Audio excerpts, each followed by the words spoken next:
Hello viewers, welcome you all to class 7, chapter 2 of history. The second chapter it is New Kings and Kingdoms. So before starting the chapter, let us know the important points or important minutes to be discussed today.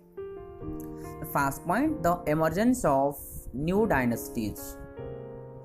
The second one, we'll read about the Rashtrakutas.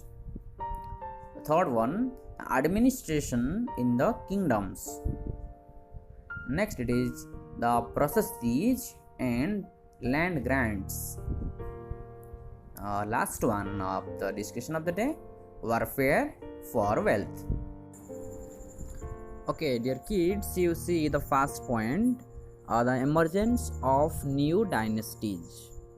emergence मतलब ये develop हुआ, new dynasties मतलब नया नया वंश, ये सब शुरुआत हुआ, वो शासन करने लगे।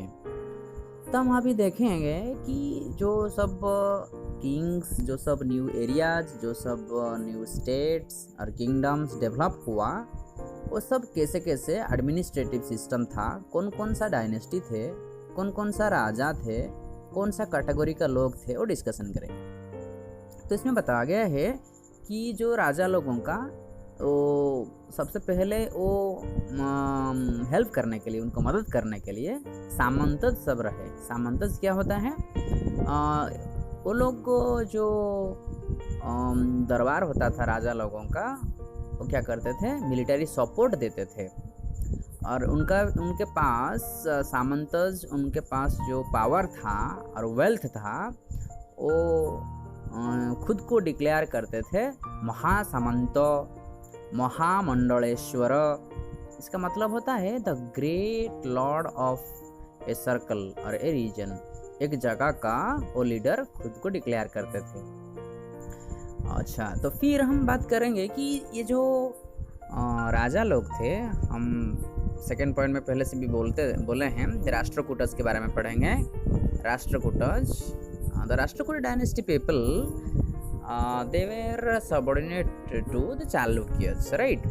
तो राष्ट्रकूट डायनेस्टी का सबसे इम्पोर्टेंट रूलर जो थे Dantidurga, he overthrew the Chalukya and came to power को आए। तो उस समय में कोई भी अगर ब्राह्मण लोगों के सजेशन के अनुसार कोई रिचुअल्स परफॉर्म करे, यज्ञ करे, जिसको हम कहते हैं, या उस समय में बोला जाता था हिरण्यगर्भ, लिटररी इसका मीनिंग है द गोल्डन ओम। तो कोई भी इसको परफॉर्म करे with the help of Brahmans, उनको क्षत्रिय बोला जाता था। वो खुद पहले से मतलब बाय बर्थ वो क्षत्रिय नहीं होने से भी ये यज्ञ करने के बाद उनको क्षत्रिय बोला जाता था। तो इसमें देखा गया है कोई कोई ब्राह्मण लोग भी शासन किए हैं। Two examples have been given. इसमें बताया गया है कि कदम्ब मयूर शर्मन एंड द गुजरात प्रतिहार हरिचंद्र, ये जो ब्राह्मण्स थे, खुद का जो ट्रेडिशनल प्रोफेशन था, पूजा पाठ करने का जो प्रोफेशन था, वो बंद करके वो जो पहला राजा का नाम बोला कदम्बा, वो कर्नाटक में रूल कर रहे थे, और दूसरा वाला राजा बोला हरिचंद्र, वो राजस्थान में शासन कर रहे थे, राइट। नेक्स्ट आते हैं हम लोग एडमिनिस्ट्रेशन इन द किंगडम्स। उनका जो एडमिनिस्ट्रेटिव प्रोसेस था वो कैसा था? तो जो राजा लोग को खुद को अलग अलग टाइटल के द्वारा वो डिक्लेयर करते थे। जैसे कि राजा लोगों को बोला जाता था महाराजा धीराज, जिसका मतलब है ग्रेट किंग, और the Overlord of Kings, right. फिर बोला जाता था त्रिभुवन चक्रवर्ती, इसका मतलब होता है लॉर्ड ऑफ थ्री वर्ल्ड, तीनों भुवन का वो लॉर्ड हैं। ऐसे राजा लोगों को बोला जाता था। फिर ये जो खुद जो स्टेट था, जो किंगडम था, जो रिसोर्स के रिसीव किया जा रहा था, प्रोड्यूसर जो थे, जो पेजेंट्स थे, जो कैटल कीपर थे, जो आर्टिसंस थे, उन लोगों से क्या किया जाता था ना, उनका जो प्रोड्यूस था उनको कुछ राजा को देना पड़ता था, कुछ सरेंडर किया पड़ता था।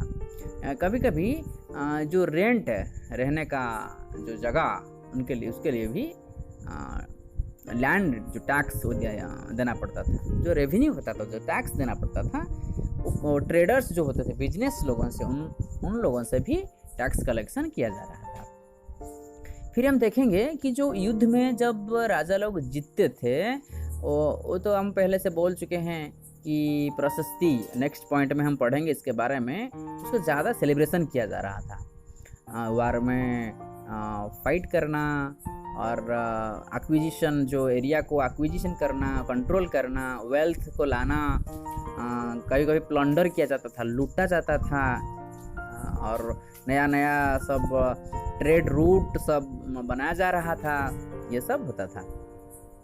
फिर हम देखें नेक्स्ट पार्ट में और नेक्स्ट पॉइंट में प्रशस्तिज एंड लैंड ग्रांट्स। तो पहले let me tell you prashasti, it what is the meaning of it. Prashasti, it is simply literary means true. Here the good works, the victories, the development works of the kings are written. राजा जो सब अच्छा अच्छा काम करते थे, ये सबको ब्राह्मण लोगों के द्वारा लिखा जाता था, जो जिसको बाद में सोर्स ऑफ इंफॉर्मेशन के हिसाब से एक्सेप्ट किया गया। तो जो ब्राह्मण ये सब लिखते थे राजा को खुश करने के लिए, उनको राजा खुश होके कुछ जमीन ऑफर करते थे, जिसको हम कहते हैं ग्रांट्स ऑफ लैंड, जमीन देते थे। और ये जो रिकॉर्ड होता था, ये रिकॉर्ड को कॉपर प्लेट्स में रिकॉर्ड करके रखा जाता था, जैसे कि you can say that as a source of record. Royal seal भी बोला जाता है उस रिकॉर्ड को। ये कौन सा लैंग्वेज में लिखा जाता था? दो ब्राह्मण्स वेयर रिटन, ब्राह्मण लोग लिखते थे, वो सब संस्कृत लैंग्वेज में लिखा करते थे। Okay, next it is warfare for wealth. इसका मतलब होता है संपत्ति, क्षमता, ये सब पाने के लिए, स्पेशली वेल्थ मतलब होता है प्रॉपर्टी। तो ये पाने के लिए युद्ध करना, कोई एरिया को लेके, कोई पैसा को लेके, कोई अर्नामेंट्स को लेके, ये सब लड़ाई झगड़ा करते रहते थे। तो हम एक एग्जाम्पल लेंगे एक स्ट्रगल का, जिसको हम कहते हैं ट्रिपटाइट स्ट्रगल। तो ट्रिपटाइट स्ट्रगल क्या होता है? 3 पावर को लेके, 3 किंगडम को लेके या 3 डायनेस्टी को लेके ये झगड़ा हुआ। तो कौन कौन ये डायनेस्टी थे, कौन कौन ये राजवंश थे? पहला राजवंश जो था वो था गुर्जरा प्रतिहारा, दूसरा था राष्ट्रकूट, और तीसरा था पाल डायनेस्टी। तो ये 3 डायनेस्टी क्या किए, कौनोज एक जगह था, इस जगह को कब्जा करने के लिए तीनों के बीच में ये ट्रिपटाइट स्ट्रगल हुआ। Right, then let us come to some of the foreign invaders, जो कि हमारे देश को आक्रमण किए थे, वही वेल्थ पाने के लिए, वही संपत्ति पाने के लिए। एक एग्जाम्पल हम ले सकते हैं, आप लोग भी सुने होंगे, मूवी भी देखे होंगे कोई Ghazni.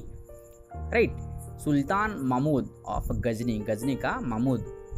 Ghazni it is actually situated in Afghanistan. जो सुल्तान महमूद गजनी थे, वो रूल किए थे 997 से 1030 तक, सेंट्रल एशिया का पार्ट में स्पेशली। तो वो आए, ये तो मुस्लिम थे, तो हमारे देश को आए, मंदिर सब तोड़े, और जो सब संपत्ति था, जो सब ऑर्नामेंट्स था, वो सब लूटे। तो ये जो हमको भी देखने के लिए मिला है कि बहुत सारे मंदिर के जगह में ये मस्जिद बनाए। He was also trying to can say that spread the Islamic religion आज ही वाज ए मुस्लिम।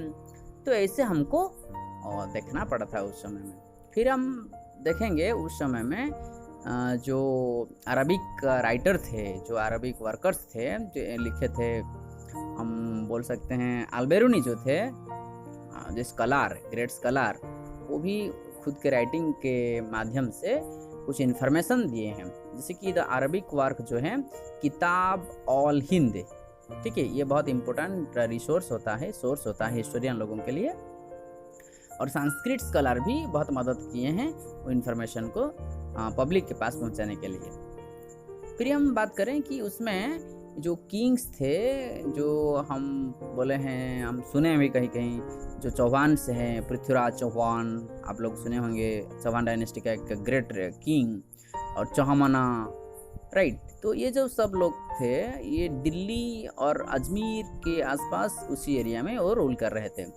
और जो रूल कर रहे थे उस समय में, जो चालुक्य थे गुजरात का, एंड जो गहादावल्स थे वेस्टर्न यूपी का, उस समय में वो शासन कर रहे थे। तो ये जो चहमना रूलर थे, द बेस्ट रिनोन किंग जो थे पृथ्वीराज 3, तो वो डिफीट किए थे, can say that Afghan ruler, तो मोहम्मद घोरी एक और एक सुल्तान हैं जो कि हमारे देश को आए थे। 2 युद्ध हुआ था, बैटल ऑफ टरेन हम बोल सकते हैं 1191 में, और नेक्स्ट वन इट इज 1192 में। पहला युद्ध में घोरी हार गए थे, लेकिन दूसरा में वो हरा दिए, and he got victory. So in this way ये सब हमारे देश को फॉरेनर्स लूट रहे थे उस समय में। सो डियर किड्स, ये जो हम आज पढ़े, इसका जो नोट्स है लिंक में मैं दे दूंगा, डिस्क्रिप्शन में लिंक दे दूंगा, and you will enjoy the notes, extra questions, multiple choice questions सब मैं डिस्क्रिप्शन में दे दूंगा। Okay, take care of your studies, thank you all.